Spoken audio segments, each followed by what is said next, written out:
ഇതാണ് കന്യാകുമാരി വിവേകാനന്ദ റോക്സ് അല്ല റോക്കാ.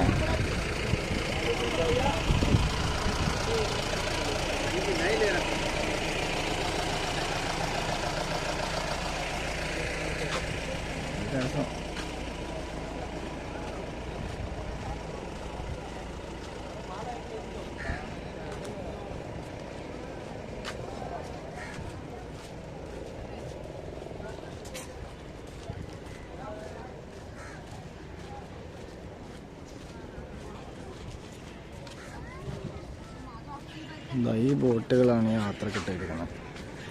ബോട്ടുകളുണ്ടോ? ബോട്ട് വഴിയാണ് നമ്മൾ ഈ പാറേൻ്റെ അടുത്തെത്തുക.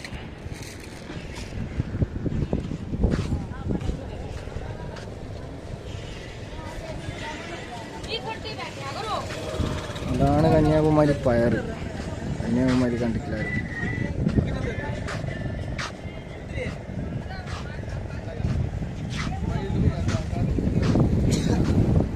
സൺറൈസ് വേറെ മൂടാട്ടോ ഇവിടെയുള്ള. കടലിൽ നിന്ന് സൂര്യൻ ഉദിക്കുന്നത് നല്ല രസമാണ്.